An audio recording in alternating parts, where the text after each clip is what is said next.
बिस्मिल्लाहिर्रहमानिर्रहीम। Dear students, तो exercise 1.1 के बाद अब स्टार्ट करते हैं एक्सरसाइज 1.2।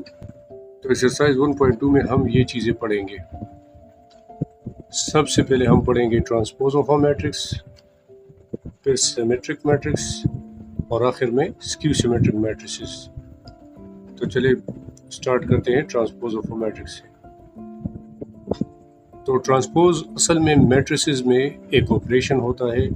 ऑपरेशन का मतलब जिस तरह हमारे पास एडिशन होता है, सब्ट्रैक्शन होता है, डिवीजन होता है, मल्टीप्लिकेशन होता है, इसी तरह मैट्रिसेस में ट्रांसपोज भी एक ऑपरेशन है। तो हम इस तरह स्टार्ट करेंगे कि फॉर एग्जांपल एक मैट्रिक्स है हमारे पास ए और उसमें ये वैल्यूज हैं ए बी सी डी। तो जब हम इस पे ट्रांसपोज लेंगे तो ट्रांसपोज को इस तरह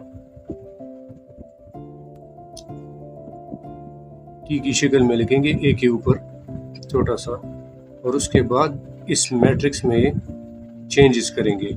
ये जो रो नज़र आ रहा है इसको कॉलम की शक्ल में लिखेंगे, फर्स्ट रो उससे बन जाएगा फर्स्ट कॉलम। ये जो दूसरा रो है इससे बन जाएगा दूसरा कॉलम और ये ऑपरेशन ख़त्म हो गया। अच्छा, तो डेफिनेशन तो काफ़ी हद तक हो गई, लेकिन चले इस पे थोड़ा सा बात करते हैं कि ऑर्डर और सिंपल मैट्रिक्स को ऑर्डर फॉर्म में किस तरह लिखते हैं। तो जब जिस तरह हमने यहाँ पर ए लिखा है, ए का ऑर्डर क्या होता है? अगर हम इन्हीं मैट्रिसेस को ऑर्डर की शक्ल में लिख ले तो ऑर्डर ऑफ ए हम इस तरह लिखते हैं, number of rose multiply number of columns. अब चूंकि ट्रांसपोज में ऑर्डर चेंज हो जाता है तो ये हम इस तरह लिख सकते हैं कि ए में जो रोज थे उनसे कॉलम्स बन गए और जो कॉलम्स थे उनसे रो बन गया। फॉर एग्जांपल लेट सपोज हमारे पास एक दूसरा मैट्रिक्स ए है जिसमें ये एलिमेंट्स है A B C D F, यानी इसमें 2 रोज हैं और 3 कॉलम्स हैं। तो अगर इस ए पे हम ट्रांसपोज ले लेते हैं तो इससे ये वाला मैट्रिक्स बन जाएगा इस तरह। ये फर्स्ट रो फर्स्ट कॉलम बन जाएगा ए बी सी और सेकंड रो से सेकंड कॉलम बन जाएगा इस तरह। तो अगर हम इसको गौर से देखें इसका ऑर्डर क्या होगा, पहले रोज की तादाद लिखते हैं तो 1 2 3 और फिर कॉलम्स की तादाद लिखते हैं तो 1 2। तो इसलिए मैंने लिख दिया आर क्रॉस सी या सी क्रॉस आर। तो ट्रांसपोज के बाद अब पढ़ते हैं सिमेट्रिक मैट्रिक्स। तो स्टार्ट उसी तरह लेंगे, एक मैट्रिक्स ले लें let A is equal to A B B D. तो सिमेट्रिक चेक करने के लिए हमने सिर्फ एक ही स्टेप करना है और वो है इन दोनों साइड्स पे ट्रांसपोज लेना। तो ट्रांसपोज इस तरह आएगा कि ये वाला रो पहले हम लिखेंगे कॉलम की शक्ल में और उसके बाद ये दूसरा रो दूसरे कॉलम की शक्ल में लिख लेंगे। अगर हम इन दोनों मैट्रिसेस को गौर से देख ले तो ये वापस ए वाला मैट्रिक्स आ गया। तो यहाँ से हमें आंसर मिल गया कि ए ट्रांसपोज वापस ए के बराबर आ गया है। अगर हम मैट्रिक्स ए पे ट्रांसपोज ले ले और वो आंसर वही मैट्रिक्स आ जाए दोबारा तो फिर ऐसे मैट्रिक्स को सिमेट्रिक कहते हैं। अच्छा, तो सिमेट्रिक मैट्रिक्स पढ़ के हमें ये पता चला है कि सिमेट्रिक देखने के लिए हम सिर्फ एक ही स्टेप करेंगे और वो है ट्रांसपोज लेना। अब आते हैं स्क्यू सिमेट्रिक मैट्रिक्स की तरफ जिसमें सिर्फ 2 स्टेप्स हैं। सिमेट्रिक मैट्रिक्स से सिर्फ एक स्टेप ज्यादा है।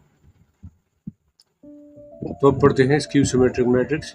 इसमें सिर्फ 2 स्टेप्स हैं। सिमेट्रिक मैट्रिक्स को चेक करने के लिए जो स्टेप्स थे उनसे सिर्फ एक ही ज्यादा है। उसी तरह है फर्स्ट स्टेप में हम ट्रांसपोज लेते हैं। तो स्क्यू सिमेट्रिक देखने के लिए हमें सिर्फ 2 स्टेप्स करने हैं। पहले स्टेप में हम ट्रांसपोज लेंगे दोनों साइड्स पे, दूसरे स्टेप में मल्टीप्लाई करेंगे और आखिर में आंसर को ए के साथ कंपेयर कर लेंगे। एग्जाम्पल के तौर पर मैंने ये ए मैट्रिक्स ले लिया है तो स्टेप्स वही करेंगे। पहले स्टेप में ट्रांसपोज लेंगे तो ट्रांसपोज इस तरह होगा कि ये रो कॉलम बन जाएगा, ये दूसरा रो दूसरा कॉलम बन जाएगा। अब आते हैं दूसरे स्टेप की तरफ, जिसमें हमने लिखा है कि -1 को दोनों साइड्स के साथ मल्टीप्लाई करेंगे। तो -1 को इसके साथ भी मल्टीप्लाई करेंगे, -1 मल्टीप्लाई ए ट्रांसपोज, और इसके साथ भी मल्टीप्लाई कर लेंगे 0 1 -1 0। यहाँ से तो -A ट्रांसपोज आ जाएगा और ये -1 इन सब के साथ मल्टीप्लाई हो जाएगा। -1 zeros are 0, minus plus -1, minus minus plus, 1 1s are 1 और 0। आखिर में अगर हम इस मैट्रिक्स को कंपेयर कर ले तो ये वही ए मैट्रिक्स है। मतलब दो स्टेप्स के बाद ट्रांसपोज और -1 मल्टीप्लाई करने के बाद हमें आंसर वापस ए मैट्रिक्स मिल गया। तो ये ए अब बन गया स्क्यू सिमेट्रिक मैट्रिक्स। असल में ये स्क्यू लफ्ज जो है ये माइनस के लिए इस्तेमाल होता है। तो अभी दोबारा कंपेयर कर लेते हैं कि skew symmetric matrix for example A या symmetric matrix for example A किस तरह होगा। तो ए पे हम पहले ट्रांसपोज लेते हैं, उसके बाद -1 मल्टीप्लाई करते हैं और उससे वापस आंसर ए मिल जाता है। अगर इस तरह का कंडीशन है तो फिर ये ए स्क्यू सिमेट्रिक होगा। इसी तरह सिमेट्रिक में एक मैट्रिक्स होता है ए, उस पे हम ट्रांसपोज ले लेते हैं और उससे वापस आंसर मिल जाता है ए, तो ये बन गया सिमेट्रिक मैट्रिक्स। सिमेट्रिक और स्क्यू में सिर्फ ये -1 का फर्क है बस। तो पी पे जब ट्रांसपोज लिया जाता है तो ये इस तरह लिखा जाएगा, पहला रो पहला कॉलम बन जाएगा, दूसरा रो दूसरा कॉलम बन जाएगा, यही है पी ट्रांसपोज। पार्ट 3 में मैट्रिक्स आर है जिसमें सिर्फ एक ही एलिमेंट है, तो जब हम आर पे ट्रांसपोज लेंगे उससे यही मैट्रिक्स आ जाएगा, क्योंकि एक ही रो और एक ही कॉलम है, तो ये बन गया आर ट्रांसपोज। पार्ट 4 में मैट्रिक्स एस है जिसमें 3 रोज और 2 कॉलम दिए गए हैं, तो ये इस तरह बन जाएगा -5 -2 4। इसको हम रो की शक्ल में लिख लेंगे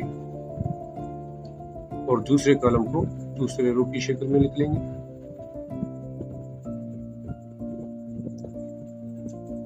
तो क्वेश्चन नंबर 1 के बाद अब डायरेक्ट आते हैं क्वेश्चन नंबर 3 में। क्वेश्चन नंबर 2 चूंकि बिल्कुल 1 की तरह था इसलिए वो स्किप कर दिया गया।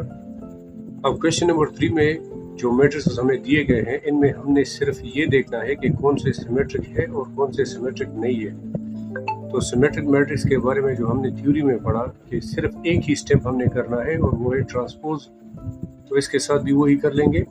Step number 1 taking transpose on both sides, वो लिख के इस पे ट्रांसपोज ले लें। पहले रो को पहले कॉलम की शक्ल में लिखेंगे और दूसरे रो को दूसरे कॉलम की शक्ल में लिख लेंगे। अब इन दोनों मैट्रिसेस को आपस में कंपेयर कर ले तो ये बिल्कुल बराबर नहीं है, क्योंकि पहले रो में 5 - 7 है और यहाँ पर 5 - 1 है, तो ये इक्वल नहीं है। इस तरह हम लिख सकते हैं as A transpose is not equal to A, therefore क्योंकि A पे ट्रांसपोज लेने से हमें मैट्रिक्स A नहीं मिला, इसलिए A सिमेट्रिक नहीं है। अभी सॉल्व करते हैं पार्ट 2 जिसमें दिया गया है मैट्रिक्स B। तो इस पे भी पहले स्टेप में ट्रांसपोज ले लेते हैं, क्योंकि सिमेट्रिक चेक करना है तो सिर्फ ट्रांसपोज लेंगे। तो पहले रो को पहले कॉलम की शक्ल में लिखेंगे और दूसरे रो को दूसरे कॉलम की शक्ल में लिखेंगे। अभी दोनों मैट्रिसेस को आपस में कंपेयर कर लें। क्योंकि बी ट्रांसपोज और बी आपस में बिल्कुल एक जैसे हैं, इसलिए हम लिख सकते हैं कि बी ट्रांसपोज बराबर है मैट्रिक्स बी के, क्योंकि इनसे वापस वही आंसर मिल गया, इसीलिए बी एक सिमेट्रिक मैट्रिक्स है। B is a symmetric matrix. तो अब आते हैं लास्ट क्वेश्चन की तरफ, जो है क्वेश्चन नंबर 4। क्वेश्चन नंबर 4 में हमने सिर्फ ये देखना है कि ये मैट्रिक्स स्क्यू सिमेट्रिक है या नहीं। तो स्क्यू सिमेट्रिक के लिए 2 स्टेप्स हैं। पहला स्टेप है ट्रांसपोज लेना, और ट्रांसपोज अभी हम पढ़ चुके हैं कि पहले रो को हम पहले कॉलम की शक्ल में लिखेंगे, दूसरे रो को दूसरे कॉलम की शक्ल में लिख लेंगे, तो ये बन गया ए ट्रांसपोज। स्क्यू सिमेट्रिक में पहला स्टेप ये हो गया और दूसरा स्टेप है -1 मल्टीप्लाई करना। तो -1 इस तरह मल्टीप्लाई होगा कि ये इस साइड पर भी मल्टीप्लाई हो जाएगा और दूसरे साइड में मैट्रिक्स अच्छा, तो ये -1 ए के साथ इस तरह मल्टीप्लाई हो जाएगा कि ये इस तरह मल्टीप्लाई हो जाएगा और फिर ये मैट्रिक्स के बाहर जो -1 है ये इन सारे एलिमेंट्स के साथ मल्टीप्लाई होगा। -1 zeros are zero, minus minus plus, 1 4 are 4, minus plus minus, 4 1 are 4 और फिर 0। अभी अगर हम इस मैट्रिक्स को क्वेश्चन में दिए गए मैट्रिक्स के साथ कंपेयर कर ले तो ये वही मैट्रिक्स ए है जो वापस आ गया। -A transpose is equal to A. चूंकि -A ट्रांसपोज बराबर है ए, इसीलिए ए है स्क्यू सिमेट्रिक मैट्रिक्स, जिस तरह हमने थ्योरी में पढ़ा था। तो आखिर में सेंटेंस इस तरह लिख ले,